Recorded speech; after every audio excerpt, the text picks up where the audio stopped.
Bonjour à tous, frères et sœurs. Euh, je suis à nouveau réuni avec mon épouse. Bonjour, on espère que vous allez bien.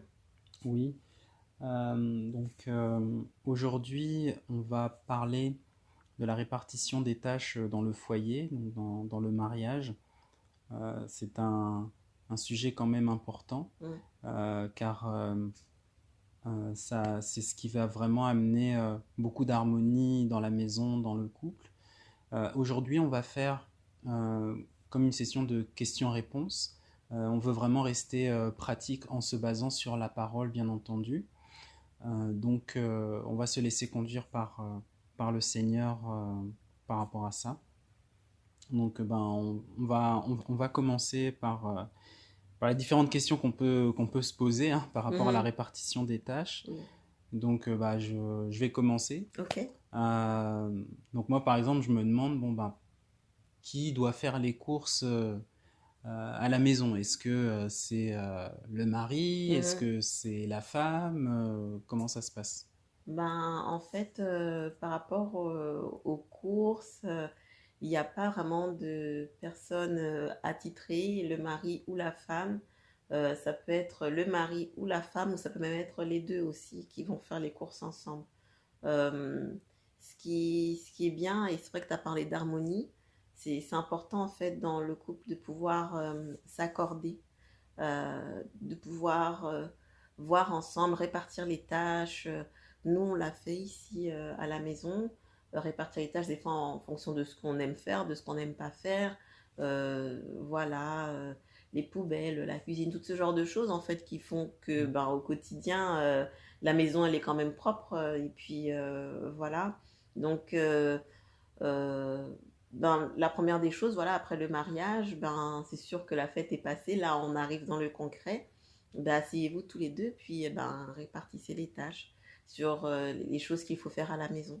Donc voilà, on pourra prendre un passage, mais voilà, par rapport à cette première question, il n'y a pas il y a pas de personne. Ça peut être le mari, la femme ou même les deux. Ok, d'accord, d'accord. Le passage que tu voulais prendre, c'est lequel? Oui, on peut aller dans Matthieu. Ok.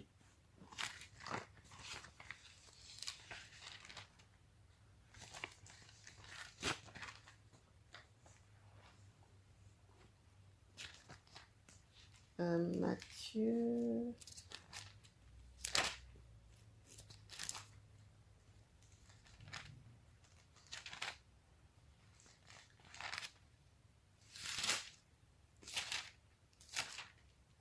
Ah, je ne le retrouve plus. Matthieu 19. Ok, Matthieu 19. Merci. Donc, alors à partir du verset 6. Ainsi, ils ne sont plus deux, mais une seule chair. Que l'homme donc ne sépare pas ce que Dieu a mis ensemble sous un joug. Donc, en fait, ce passage-là, il est vraiment très intéressant. Puis peut-être qu'on aura l'occasion une prochaine fois de pouvoir partager là-dessus. Mais quand le Seigneur, voilà, vous fait entrer dans le mariage, vous êtes avec votre époux, votre conjoint, le Seigneur vous met ensemble sous un même joug. Donc tous les deux, en fait, c'est comme si vous étiez vraiment attachés. Il n'y a pas un qui va aller à gauche et l'autre va aller à droite. Vous allez devoir suivre ensemble la même direction, vraiment avec le Seigneur. Donc, pourquoi est-ce qu'on parle de ça? Ben, pour dire en fait que quand on parle de répartition des tâches, et puis on a encore d'autres questions, euh, qu'il faut vous voir en fait comme une équipe. C'est pas toi tu fais ça, puis moi je fais ça, et puis voilà, c'est bon. Ou qu'il y a des petites choses en fait mondaines. C'est vrai qu'on a la chair, mais vraiment il faut se voir comme une équipe. C'est mon mari, c'est mon coéquipier, donc on va faire les choses ensemble. Et pas avoir vraiment le regard individualiste ou même égoïste qu'on a malheureusement dans ce monde, quoi. Donc, toi, tu fais ça, moi, je fais ça, et puis c'est comme ça, et puis on change plus jamais ça, et puis si tu fais pas ça parce que tu es fatigué, moi, je le fais pas, par exemple. Hmm. Non, malheureusement, c'est pas comme ça. Donc, le Seigneur nous met ensemble, il faut vraiment se voir ensemble. Vraiment ensemble, mari, amis, vraiment main dans la main. Voilà, c'est ça que je... Je sais pas si toi, tu voulais Oui. partager par... Amen, amen. Et puis, moi, je voudrais prendre aussi un passage aussi concernant la répartition des tâches, mais beaucoup plus du côté des maris, des Mhm, hommes. mhm. Comment agir dans la répartition des tâches avec les femmes. Donc, on va prendre Éphésiens au chapitre 5.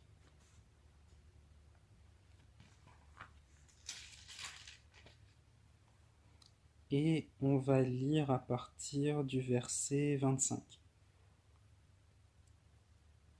Et vous, Marie, aimez vos femmes comme Christ a aimé l'Église et s'est livré lui-même pour elle, afin de la sanctifier en la purifiant et en la lavant par l'eau de la parole, afin de faire paraître devant lui cette Église glorieuse, sans tache ni ride, ni rien de semblable, mais sainte et irréprochable.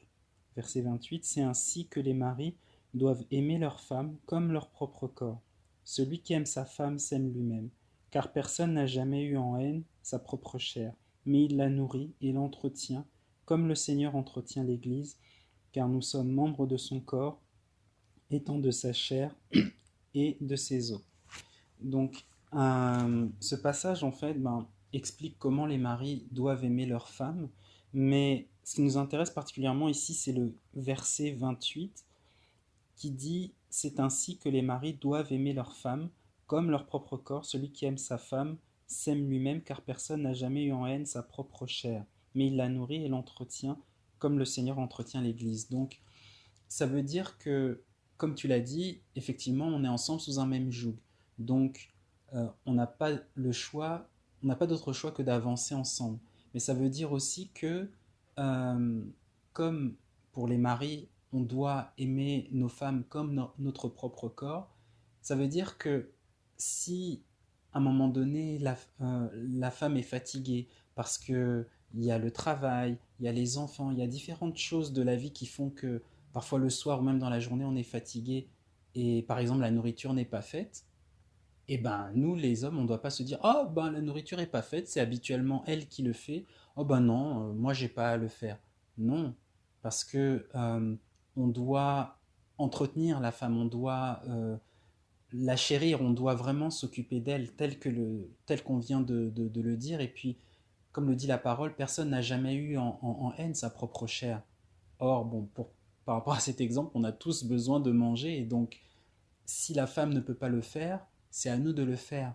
Et c'est peut-être fort ce que je vais utiliser comme terme, mais on n'a pas le choix, on n'a pas d'autre choix. Si euh, il y en a un qui est fatigué ou ne peut pas faire telle ou telle chose, l'autre doit prendre le relais, parce que sinon on n'avance plus. Mm. Euh, si par rapport au joug, si on prend l'exemple des animaux, ben, si on prend deux bœufs et il y en a un qui ne peut plus avancer ou a de la difficulté, l'autre, il n'a pas d'autre choix en fait, il faut continuer à avancer. Donc c'est la raison pour laquelle, en tout cas par rapport au mari, par rapport aux hommes, si par exemple la femme ne peut pas, je sais pas, ne peut pas s'occuper des enfants, ne peut pas changer la couche du bébé, ne peut pas donner le bain aux enfants, ne peut pas faire à manger ou n'a pas le temps d'amener les enfants à l'école ou de faire le ménage, l'homme doit prendre le relais. C'est important de le souligner parce que malheureusement, euh, si, si on ne se base pas sur la parole, on va agir selon la propre conception des choses que l'on a et on risque de devenir égoïste. Et on risque de ne pas manifester l'amour agape que le Seigneur nous demande de manifester. Et cet amour agape, on le témoigne auprès des frères et sœurs, auprès des gens de notre famille, auprès des gens de ce monde, mais euh, surtout aussi au sein du couple. Et c'est important qu'on soit là pour se supporter les uns les autres, comme le dit la parole aussi, Mhm, qu'on doit mhm. se supporter les uns les autres. Donc, c'est pour ça que c'est important de comprendre ces choses et de ne pas se dire telle tâche est pour ma femme. Oh, bon ben, comme tu le disais, bon ben, ça, c'est elle qui le fait habituellement, bon bah elle le fait pas, bon bah moi je ne le fais pas, non, non, non. Mm. On est là pour s'entraider, on est là pour prendre le relais lorsque l'autre ne peut pas. Oui. C'est important et la parole nous enseigne par rapport à ça. Amen. Amen. Puis, je voudrais aussi prendre 1 Corinthiens 13. On le connaît tous. Mm. Mais voilà, donc 1 Corinthiens 13, à partir du verset 4. Donc, la charité est patiente, la charité est douce. La charité n'est pas envieuse. La charité n'use pas d'insolence. Elle ne s'enfle pas d'orgueil. Elle ne fait rien de malhonnête. Elle ne cherche pas son intérêt. Elle ne s'irrite pas. Elle n'impute pas le mal. Elle ne se réjouit pas de l'injustice, mais elle se réjouit de la vérité. Amen. Donc, vraiment, notamment par rapport à ce que l'on vient de dire, c'est vraiment, elle ne cherche pas son intérêt.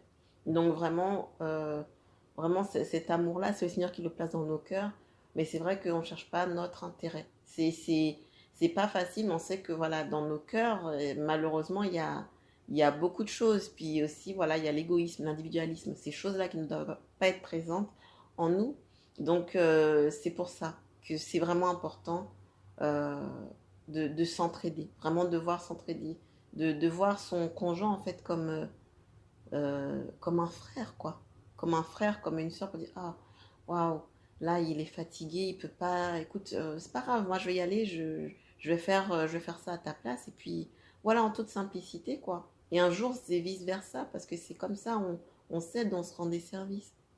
Donc, par rapport à ça, tu as parlé de la cuisine. Donc, une autre question, qui doit cuisiner? Il n'y a pas de règle. Mm. Il n'y a pas de règle.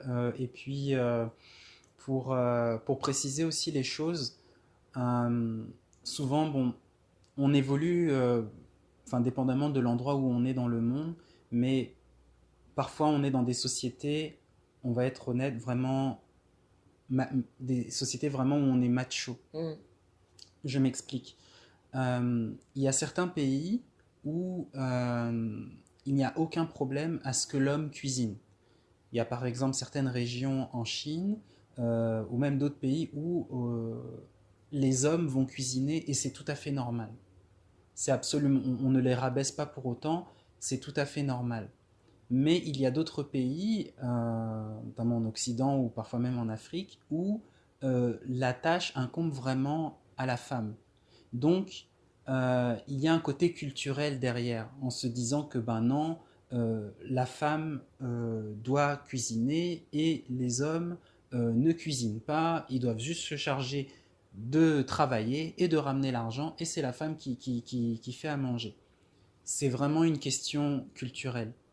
Il n'y a pas de verset dans la parole qui dit que l'homme ne peut pas cuisiner ou que c'est que la femme qui doit cuisiner. Donc, par rapport à ce qu'on a lu aussi dans la parole, qu'on doit se supporter les uns les autres, qu'on doit, on doit s'aider, voilà, eh bien, l'homme aussi doit cuisiner. Ce n'est pas que la femme qui doit cuisiner. Mm.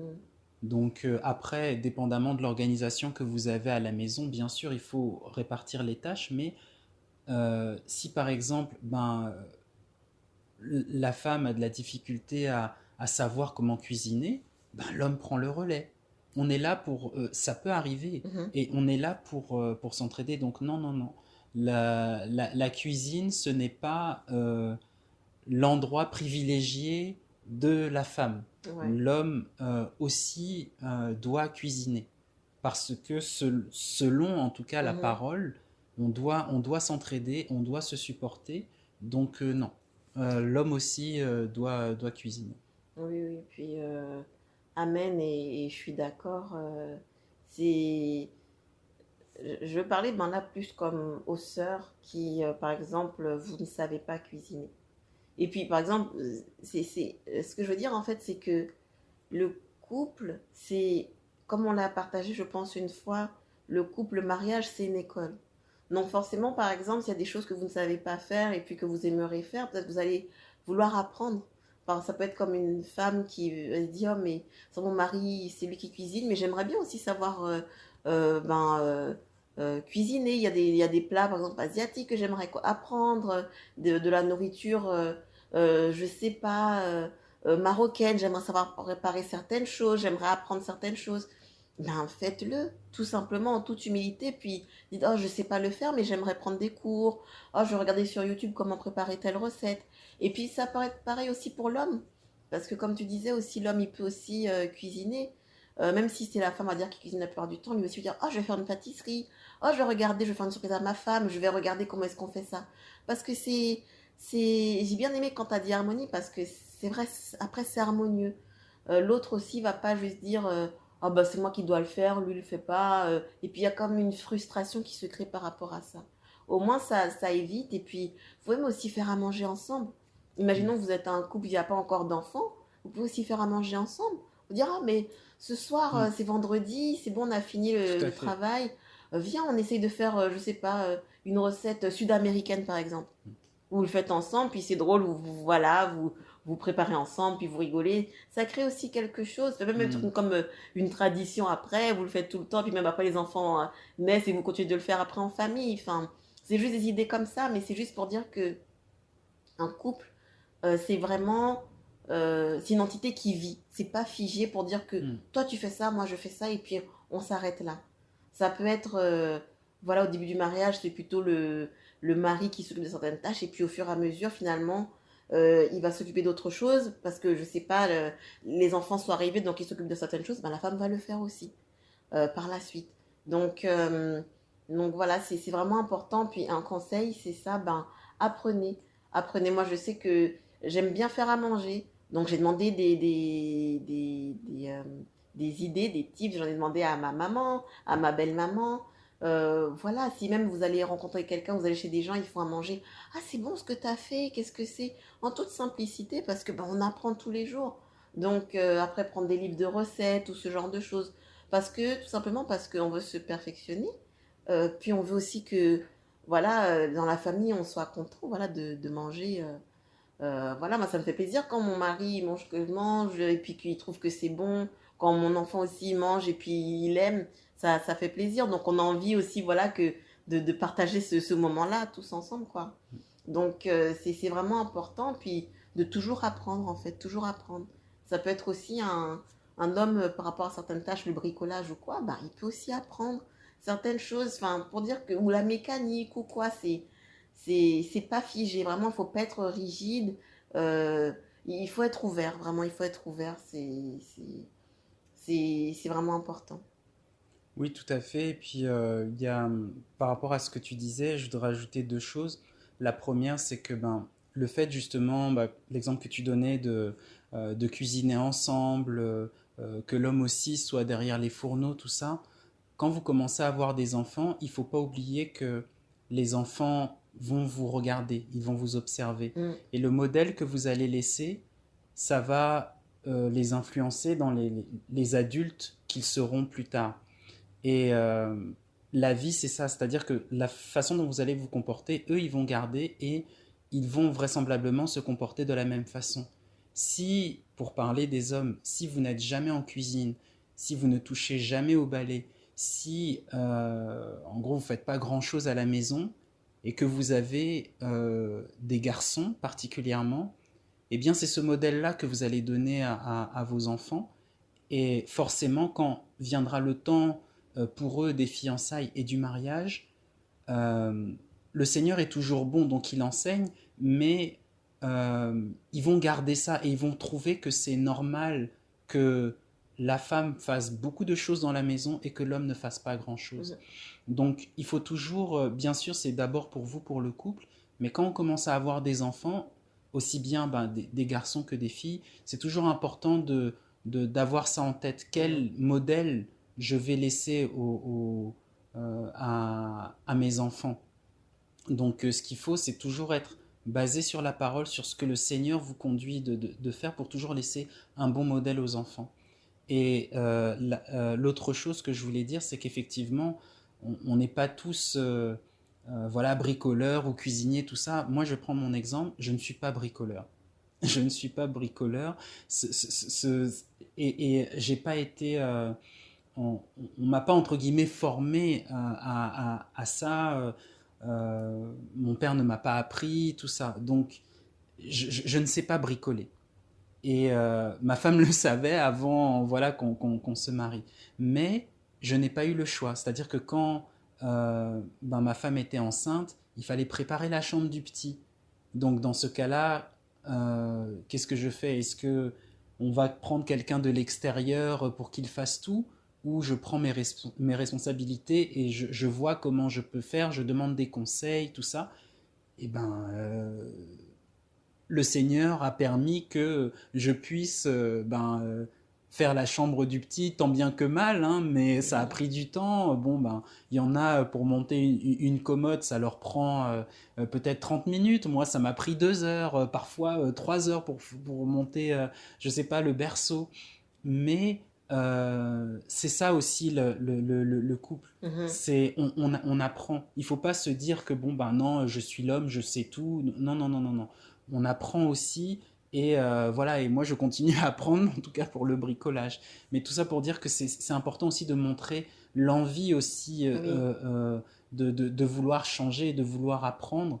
Et c'est comme ça aussi que on montre à son épouse que on, on se soucie d'elle et qu'on veut justement faire en sorte que la maison tourne bien et toujours dans ce souci d'avancer dans la même direction, vu qu'on est avec le même joug. C'est vrai, amen. Puis euh, par rapport à ça, tu sais, je voudrais, comme on a lu dans Corinthiens 13, que l'amour en fait ne s'en fait pas d'orgueil. Quand on ne sait pas et que l'autre sait mieux, mais ne pas hésiter à demander, tout simplement. Parce qu'en fait, pourquoi je dis l'orgueil? Parce que quand on le fait pas, c'est l'orgueil, quoi. Mm. Si par exemple, je sais pas, je préparais des lasagnes, puis mon mari, quand il fait des lasagnes, c'est trop bon, puis là, je suis bloquée, je sais pas, qu'est-ce qu'il faut faire comme étape. Puis oh non, je vais pas lui demander, mais non, il est à côté. Ah, mais est-ce que tu peux venir? C'est quoi il faut faire ici? Ah, attends, je te montre.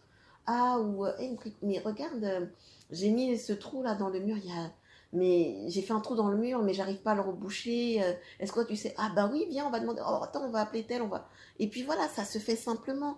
Pas que, voilà, non, je vais pas lui demander, comme ça il va voir que moi je sais. Mais non, vraiment faut être simple. Puis surtout, au début du mariage et même tout au cours du mariage, il y a toujours des ajustements. Ça, c'est un autre point que je veux rajouter. Si par exemple, voilà, au début du mariage, là, vous voyez, je parlais en tant qu'épouse parce que je suis une femme, c'est vous qui faites tout, quoi. La vaisselle, préparer à manger, les lessives, tout nettoyer, tout, faire les courses, tout. Et que le mari, il est là en train de, je sais pas, de regarder des Mhm. vidéos YouTube toute la journée ou de faire des jeux vidéo. Mais non, là, il y a quand même un problème. Ne dites pas, c'est moi la femme, je vais supporter. Non, Ouais. non, non. Il y a un problème. Asseyez-vous tous les deux et expliquez-lui. Peut-être que, comme tu disais, le mari, il n'a pas vu, par exemple, ses parents fonctionner comme ça à la maison. Et peut-être la maman, même sa maman est peut-être frustrée, mais elle ne l'a jamais dit. Mm. Mais toi, en tant que sœur, reste avec ton mari, dis écoute, vraiment, j'aimerais que ça puisse changer, et j'aimerais qu'on puisse faire les choses différemment à la maison parce que c'est pas évident pour moi. Et voilà, et le frère aussi, en toute simplicité, parce qu'il aime sa femme comme tu as partagé, lui aussi va s'ajuster. Donc c'est vraiment, c'est ça. Pendant un moment, c'est comme ça, les enfants arrivent, ça va changer encore. Voilà, les enfants partent, ça va changer encore. Donc il faut vraiment aussi beaucoup communiquer. Il faut beaucoup de dialogue et beaucoup d'humilité dans tout ça. Ouais, amen. Euh, Il y a une autre question, donc on passe à travers nos questions parce que bon, Mm. au moins, on va dire Mm. que c'est très concret là. Qui doit faire le ménage? Il n'y a pas de règle non plus. Donc C'est on ça. revient à ce qu'on disait par rapport à la cuisine.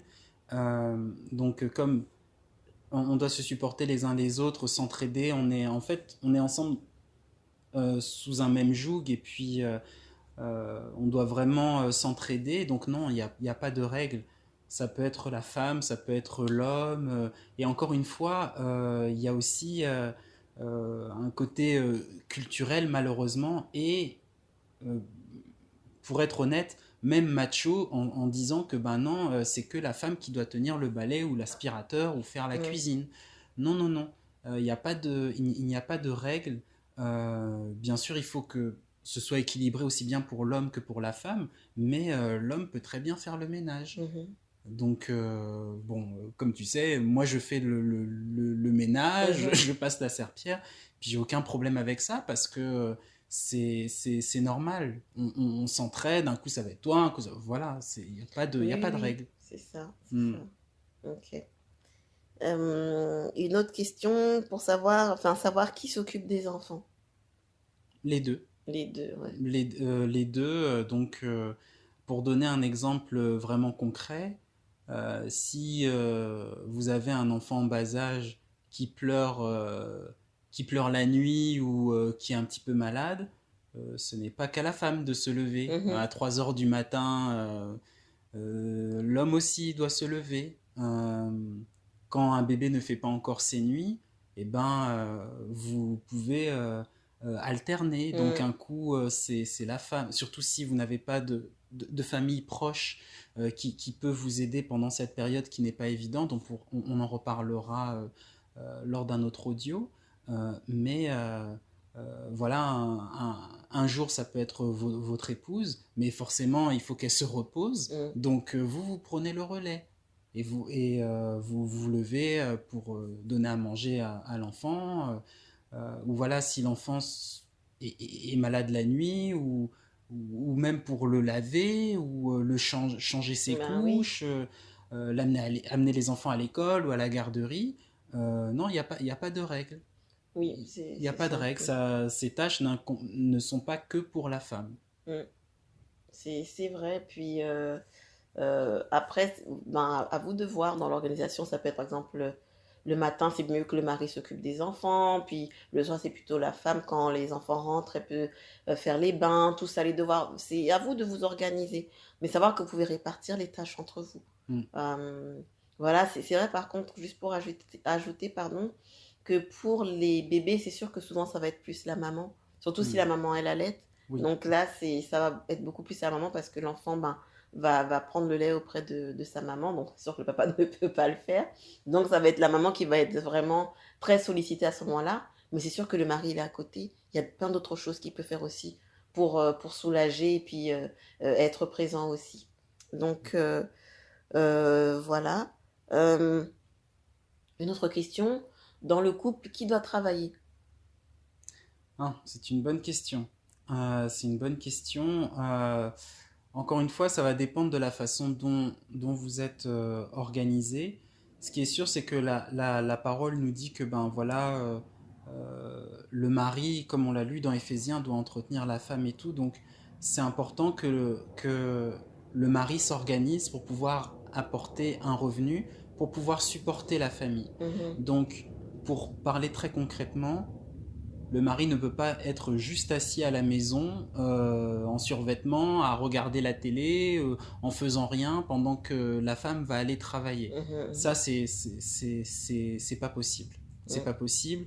Le mari doit s'organiser pour pouvoir travailler. Donc voilà, suivant les études qu'il a faites ou en tout cas le travail qu'il peut trouver, ça peut être à l'extérieur, ça peut être de la maison aussi, parce que bon, aujourd'hui, on peut aussi avoir un métier où on n'a pas besoin d'aller dans un lieu spécifique, on peut travailler de la maison, mais c'est important de pouvoir apporter un revenu pour pouvoir subvenir aux besoins de la famille. Payer un loyer, mhm. euh, acheter à manger, acheter les vêtements des enfants, si vous en avez. Et ça, c'est vraiment, étant donné que la parole dit que le mari doit entretenir euh, la femme, et la parole dit également que les parents, en fait, doivent s'organiser pour les enfants. C'est le mari, en fait, il faut qu'il puisse apporter sa contribution, voilà, au bien-être de tout le monde à la maison. Oui, oui, oui. Amen. Puis, ben, pour préciser qu'il peut y avoir aussi des couples, puis on en connaît où, par exemple, la femme, elle est à la maison. Hmm. Pour un temps, par exemple, parce que les enfants sont en bas âge, ou c'est un désir qu'elle avait depuis ben, sa jeunesse, de dire, ben, quand j'aurai mes enfants, les premières années, j'aimerais rester avec eux. Quand ils vont être plus grands, je pourrais travailler, par exemple.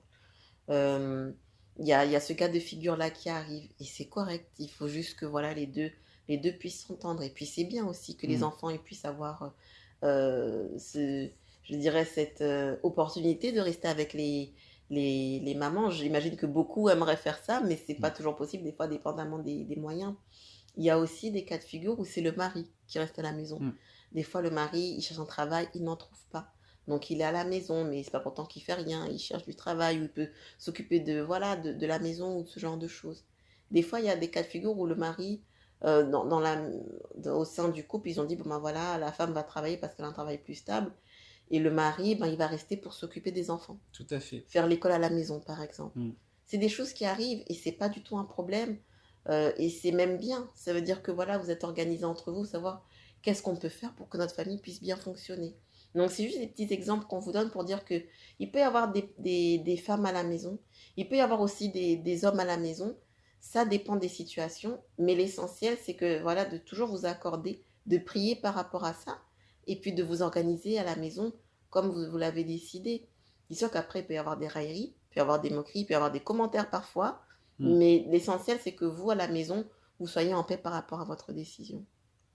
Oui, tout à fait. Puis pour parler concrètement, moi je me suis déjà retrouvé, on avait mis fin à mon contrat de travail. Je me suis retrouvé quelques mois à la maison. Mm, Mais je continue à chercher un autre travail. Donc mhm. on va être honnête, les accidents comme ça dans la vie, Ça arrive, arrive, ça oui, arrive. oui. Puis c'est correct. Tout ce qu'il faut, c'est que voilà, vous laissiez toujours conduire par le Seigneur Yehoshua et que vous soyez vraiment bien organisé Mhm. en tant que couple. Tout à fait, Mm. tout à fait, amen. Euh, ben, on a d'autres questions. Est-ce qu'on garde pour une prochaine fois ou Ben, on pourra continuer une prochaine une fois? prochaine Ok, fois, oui. Oui, ok. les questions qui restent. C'est vrai que c'est un vaste sujet. Oui, oui, oui, Oui, oui, oui. mais amen, que le Seigneur soit béni. Amen. Que le Seigneur vous garde et puis on se retrouve pour un prochain audio. Bonne journée, bonne soirée. Bye bye. Bye bye.